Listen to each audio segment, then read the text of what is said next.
Thanks for joining me tonight. This is a video that's been a long time in the making. I'm going to go over my homemade kitchen and how I did it, and looking back and reflecting on it, just some of the advice and things to look out for that I'd want to pass along to any of you who are thinking about making your own kitchen. Now, the one unique thing in this video, which I guess the regular 4K video and then the 360 video can both see, is that I'm shooting this in two different forms. I'm shooting a regular video and then a 360 video. And I'm going to be posting both of these on the internet. I recently got this 360 camera and I'm still kind of trying to figure out when the best time is to use it. I've used it a few times for family events and it's been pretty cool. But I thought this could be a fitting video to use this 360 camera so you can go through and pan around and look at the whole kitchen in more detail. So the links to both of these videos will be down in the description below. So please take a look at it and then also give me your comments. Do you like 360 videos? Do you think they're unique? Just talking this all through, what I'm gonna hit is why I did it, my favorite parts, the main tools I use so you know is how much equipment do you really need. I did this with pretty common tools. And then how I did it, and then the things that I'd recommend looking out for and thinking through.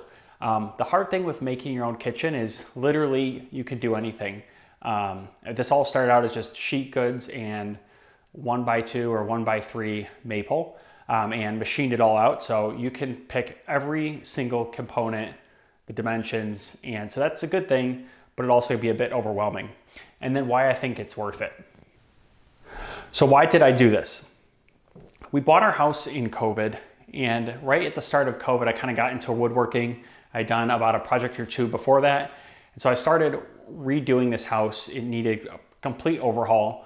We've remodeled, refloored the whole house. Every room in this house had a different type of flooring. So we had to tear all that out. We installed oak flooring throughout the entire house. And so as I was going through that, it was just very rewarding, doing each thing, doing each task and learning from it. And during COVID, none of us had really anything going on, working from home. So I had a lot of free time after work. So I decided to take on making this kitchen from scratch. We knew we needed to remodel it. And it allowed us then to make it exactly how we wanted it. And also we got to save some money. I was going to post an itemized cost of this kitchen, but this was right at the start of COVID, the price of plywood. So it's kind of irrelevant to the prices now. But with the plywood and wood, I think it cost roughly $5K. And then I looked up and these quartz countertops were $4K that we paid for them. It took about 4 months to build all these cabinets. Was working down in my basement. The real hard thing is the space it takes up to store these. So I just built them on nights and then a little bit on the weekends. Sprayed the face frames, which I'll talk about later, down in the basement because it was winter, and then installed them. Between the demo and having a somewhat functional kitchen was about 1 week. What were my favorite parts of building this kitchen? My favorite thing, I think, is building this range hood. This was a really fun problem to tackle. I like math, and the cool thing with this is it's actually 2 cylinders meeting, and think of like when you're doing crown molding and you have a double compound angle mitre. That's this, but then on a curve. So it's a complicated shape to get, right? And if you go and look at pictures of like on Etsy and stuff, some of them don't look proportionate or right, or at the top, it just goes straight up. So I didn't want that. I wanted it to look proportionate. So I spent a lot of time making sure I got all my angles right and the curves right, the proportions. And so I think it turned out really good. I ended up doing all the math and cutting it on our CNC, which I'll talk about later. The CNC really was a differentiator with this project of building this whole kitchen. So that was a lot of fun. And I actually do sell the plans for this online on Etsy. I'll include a link in the description below. But we sell the DXF, so if you have a CNC like an Openbuilds, which I have, you could cut on that. Then we also have one that you can just print out on a normal printer, tape it together, trace it, and cut it. And I've sold that to a lot of different people and they found it really helpful. But this is definitely the highlight. So one of the key things you need to decide on is how are your lower cabinets going to be laid out? Mine, I decided, was either going to be a like this style where you have a drawer and then a door, or you have 3 drawers. And the way that the height of this door was decided was our kitchen garbage can, which is over there behind the camera for you 360 people. And so the size of that garbage can determined how high this was. So once I decided what that height was, then I decided from a look standpoint that I would have 2 lower drawers and split the difference there. Wouldn't be able to really fit 3 in that space. And then I decided, based on the height of my upper, I wouldn't be able to do this kind of panel where it's the stile and rail, because the little inner panel that's a 1/4 inch plywood, that would have been so small. So this is just a plain board with rounded over edges. So that simplifies things, not having to make as many of those. And then this lower one is the stile and rail drawer. So then when we get down here, once we've installed the cabinets, I had to kind of pretty up the feet, and they had like furniture feet to it. But the one problem when making this kitchen is that every single cabinet, when you level it, it's going to be at a slightly different height. And so that would either make it where this part, and it's maybe like a 1/4 inch, maybe a 1/2 inch difference from the worst cabinet to the best cabinet, or highest to lowest. Maybe not a whole 1/2 inch, but there is definitely variation. And so if I had played with this 1/2 inch drop here, that would have been noticeable. So what I did is, having a CNC, I was able to write a macro where I entered in how high it needed to be from this piece that goes across the top, how high it needed to be, and it then subtracted a 1/2 inch for this drop, and then the radius of this curve matches the height. So each one will be slightly different. There's, I think, hardly any that are identical. And so that makes it where they all appear to be the exact same height, but they're all different. So that was definitely a very fun part of the whole project. The next thing that I enjoy about our kitchen is having a microwave drawer and having this hidden in the island. When we, the kitchen that was originally in here, the microwave was above the range where our range hood now is. And I would much rather have a range hood than have a microwave staring at me when I enter the kitchen. And so what drew us to this Bosch drawer microwave is that you can set it in this hole flush. So a lot of ones, when you look, they stick out, which I think really ruins the inset beaded look. So this was definitely draw, is that it's just totally flush, and then you just press the button and it pops out. So if you're going to be doing this in a kitchen, I would highly recommend getting this Bosch microwave. I'll put a link below. Another part that I really liked about our kitchen is making these legs. So we have a total of 3 of these legs. There's one on our desk where we keep our coffee machine, and then here on this breakfast nook, we use this breakfast nook eating area every single day, eat almost all of our meals at it. But my wife, she saw these she saw these legs on Pinterest, and I was able to figure out by looking at a Matthias Wendell video, I was able to figure out how they probably made these and was able to replicate them exactly from the picture that my wife saw on Pinterest. And so you can see there, it's a shape, and this is actually a table saw blade. So the shape of the table saw blade. So when the table saw, it's spinning, and you just push this through at an angle like this, and you just run it through and it cuts this. And you want to start off very low. So this took a very long time to do, but I ran it on, it was just a very big, I used poplar, so it'd be a little bit easier. I figured doing maple, which everything else in the kitchen is maple, running that through a saw sideways would be maybe a little more stressful on the saw. But just started out, and we just do probably like a 1/16 of an inch or maybe a little more per pass through at an angle. Definitely do this at your own risk. I made sure I had a lot of good guides, watched a lot of videos, read a lot of stuff on how to do it safely. Matthias has a great tutorial on how to do it, but ran it through until it's a 3/4 inch thick piece of wood until it was almost, the arch was almost all the way cut through. To hide any imperfections and also to hide this step because it's not flush, the person, they had this little 1/2 inch detail, and I cut this out of 1/2 inch wood and then did a round over bit on it. The last fun detail was making this built-in bench. This house, it was just a little bit too big of an open space, and we couldn't think, it was too small to put a table, but too big not to do anything. And so we put this bench seat. We use it every day. It is a very great feature. And then with the CNC, did something fun here. We had a vent and needed to think, how could I implement this and add this in a creative way? And then the higher and deeper uppers.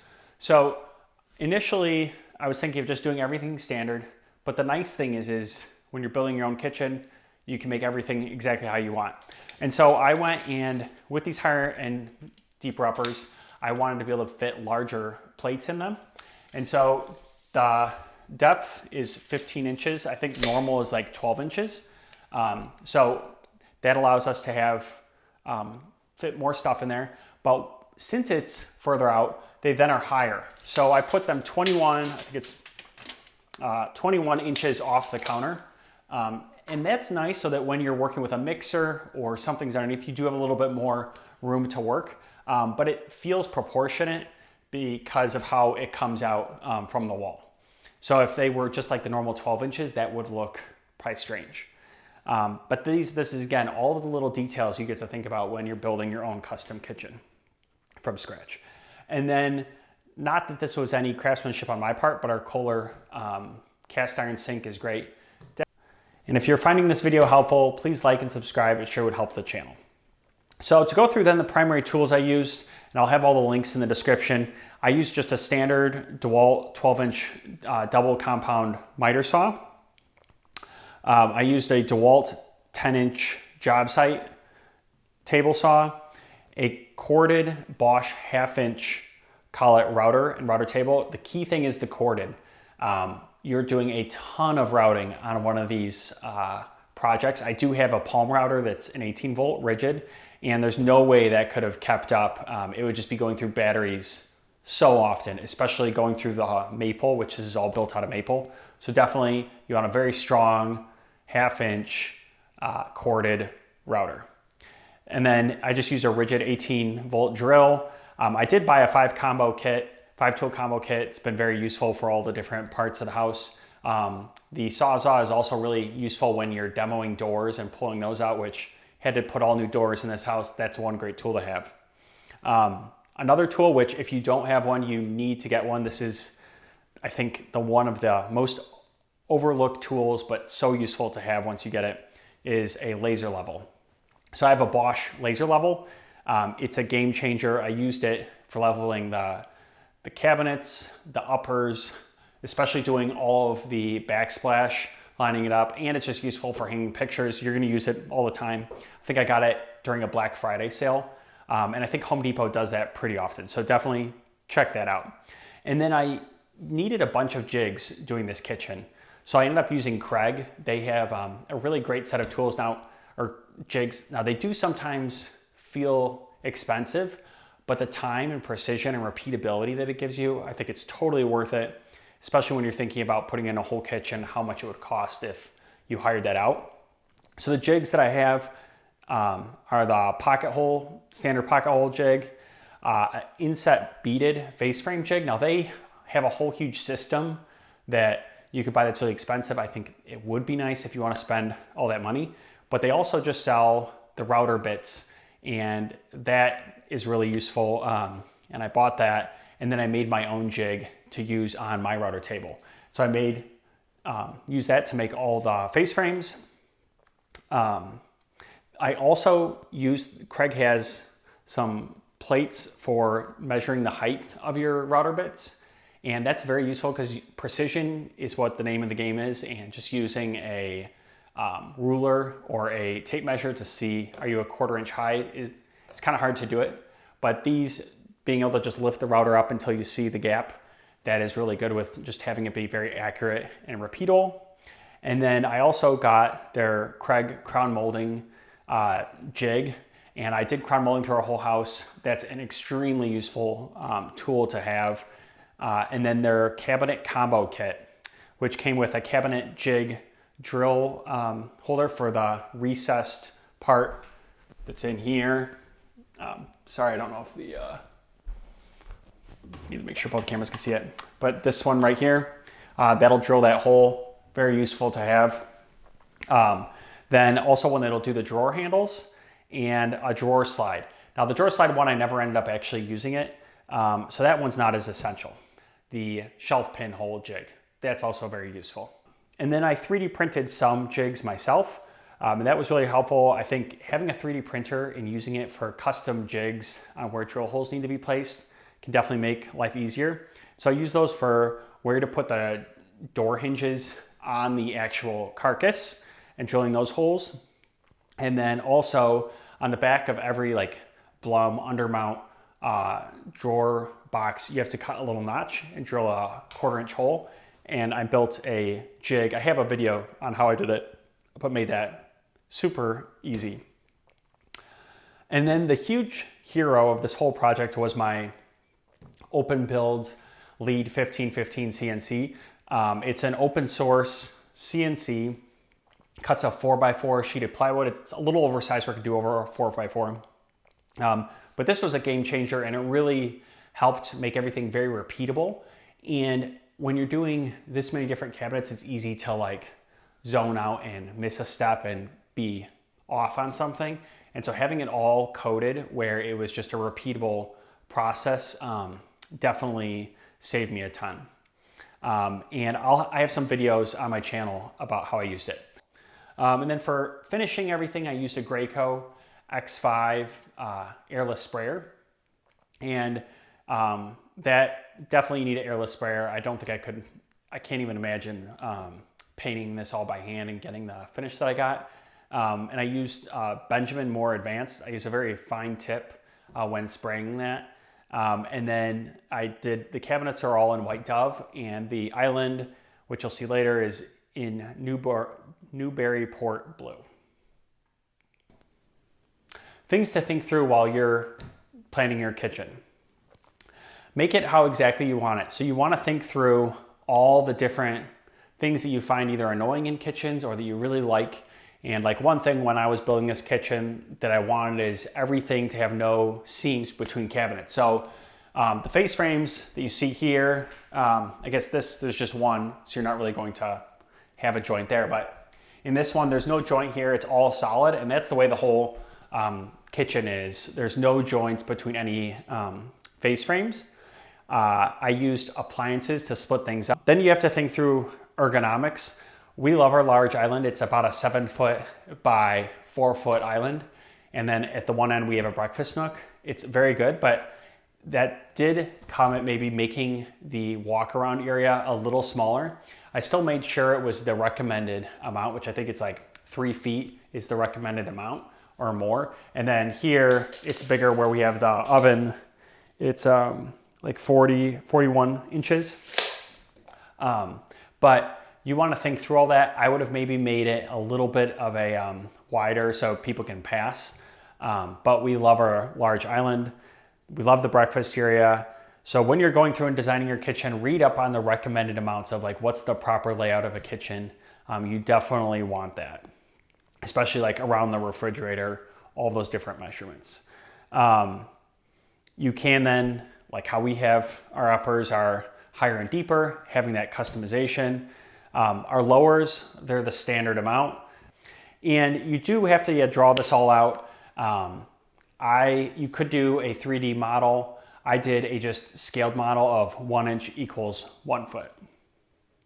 So now into how I did it. I broke down the sheets of plywood into 4x4 sheets, and then each of the carcasses was cut out on my CNC. And I had a JavaScript app that had all the specifications of once I decided what each of my like standard cabinets was, of how big the upper drawer was, how big the lower section was, and then if it was a drawer that had cabinet doors or did it have drawers, it went through and would cut out all the different notches needed and dados. I have a video showing how I did this on my CNC on my channel. And then for the face frames, I used the Kreg Inset beaded jig, cut the stiles and rails on my miter saw, and then I used a router to cut the notches. Then I pocket holed, glued the face frames all together, and I spray painted them in the basement because it was the winter time. Now, the one part of like with the face frame, the unique part on here was they're all assembled as one for each unit. So it would have been hard to put that on the drawer, on the boxes, and bring the whole thing up. It would have been really bulky. So I did that and installed them and assembled them up here in the kitchen right before putting them in, which simplified it a little bit. Each drawer box though behind it is its own box. And then I just screwed the boxes together, then pocket hold each of these face frames on. Here, these are all rounded over. The round over on each of these for the uppers is rounded, and then at the very top for where the crown molding goes in, it's a point. So just again, thinking through all that detail so you can get a miter. And then on the bottom, it's the reverse. So it's rounded all the way to the top, but the bottom isn't rounded, so the decorative feet can be installed.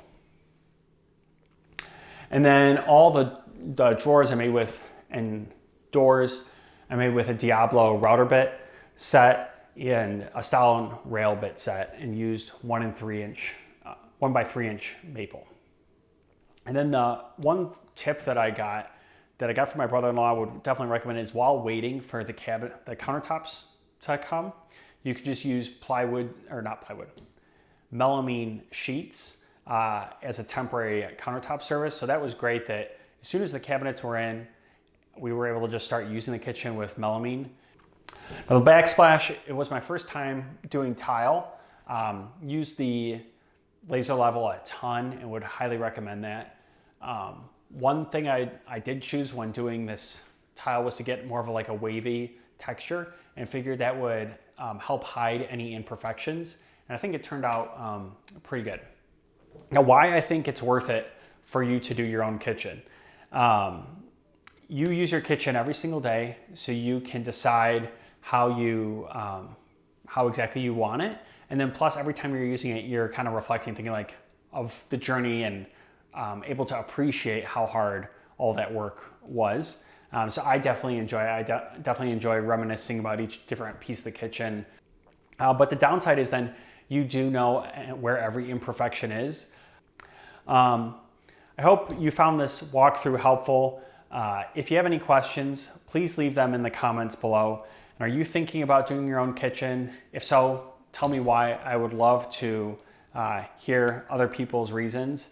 And if you found this video helpful, please like and subscribe. That would really help me out. Thanks a lot for watching this 360 video. I hope you found it helpful and interesting, having a more immersive experience than a normal video. And if you do though prefer normal, you always can go and watch that. Link is in the description. But let me know your comments and your thoughts on 360 video. Do you like it, or do you think it's gimmicky? Where do you want me to use it versus normal camera? Would really appreciate your feedback. I'm still trying to figure out where it fits in my arsenal of cameras and when to use it. Have a good night.